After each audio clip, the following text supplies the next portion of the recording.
One of the things that I have noticed is this fear that if I love myself, I don't want to become a narcissist. And look, friends, I'm going to set it straight right now. A narcissist does not love themselves. And so if you love yourself, you cannot be a narcissist. If you are genuinely afraid of being a narcissist, and if you are, I would say go and get help, find a therapist, a psychiatrist.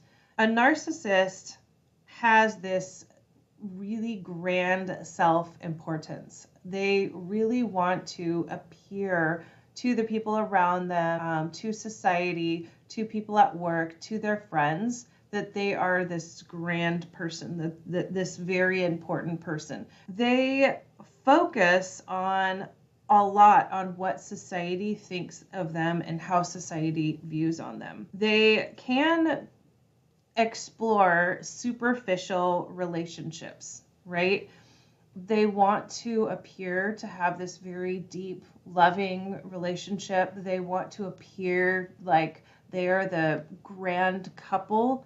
Behind the scenes, though, behind closed doors, it's very superficial. Buying them lots of gifts and also not being able to genuinely connect with that person. And it's telling everybody at work and everybody, all your friends, how much you love your partner, but then when you get home, you completely ignore your partner. Society sees something that's completely different that behind closed doors. A narcissist will have this lack of empathy. They will often say things like, I just don't understand your emotions, or I can't understand where you're coming from because you're talking about your emotions or you're talking about your feelings, and I really can't relate to that.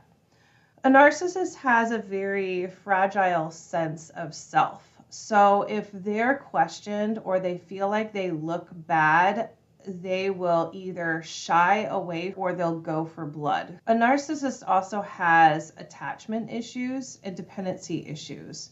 So when they're falling in love, it's almost like the person that they are love bombing, it's almost as if they're addicted to the person.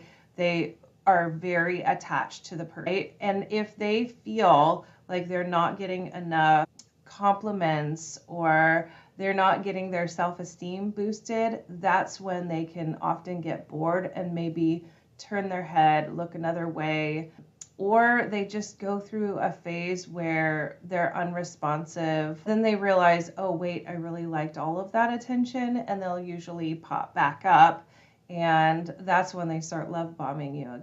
Narcissists often have a chronic emptiness and a chronic boredom, right? They feel very unfulfilled in their life, and they can get bored with people very easy.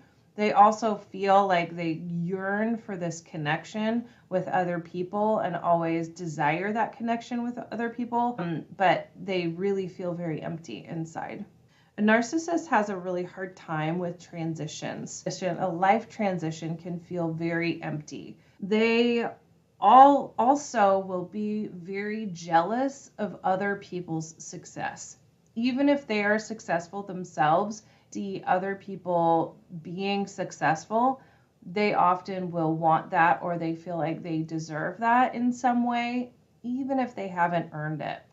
Narcissists really have a hard time with any kind of self-reflection. If you're wanting to explain or you're wanting them to get them to see your side of things, it's just not going to happen. They're just not interested. They also do not take accountability of themselves. So they will not apologize. They will explain away. Now, when it comes to loving yourself, very genuinely loving yourself, you feel very connected inside. You feel full, you feel whole, you feel at peace, you feel joy, you're able to love yourself and you're able to love other people. You trust yourself to have your own back, and you trust yourself to be able to feel any emotion and go through anything in life. You have very strong, firm boundaries. You love yourself enough to know what is okay with you and what is not okay with you. So therefore, you're able to tell people with love and kindness, yeah, I'm not okay with you speaking to me that way. No, thank you. This is what is okay with me. This is what is not okay with me. I love and trust myself to really uphold what is okay with me and what is not. I have a very clear and distinct understanding of what my priorities are, my morals and value code.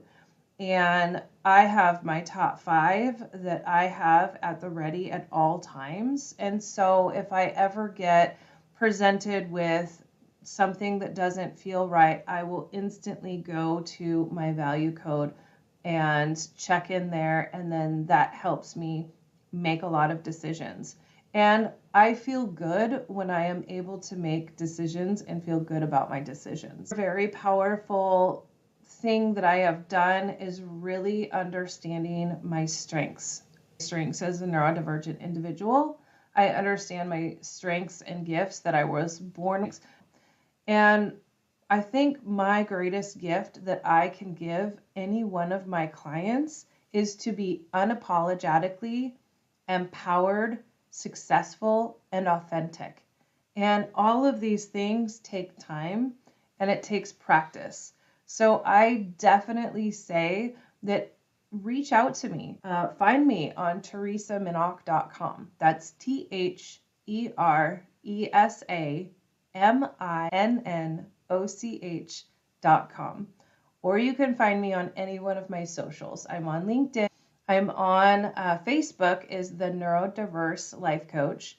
Instagram is the Neurodiverse Life Coach. And I really can go through and work on all of these things with you so you can genuinely fall in love with yourself and feel authentically confident and not worry about if that means you're becoming a narcissist. I love you all. Take care. Bye-bye.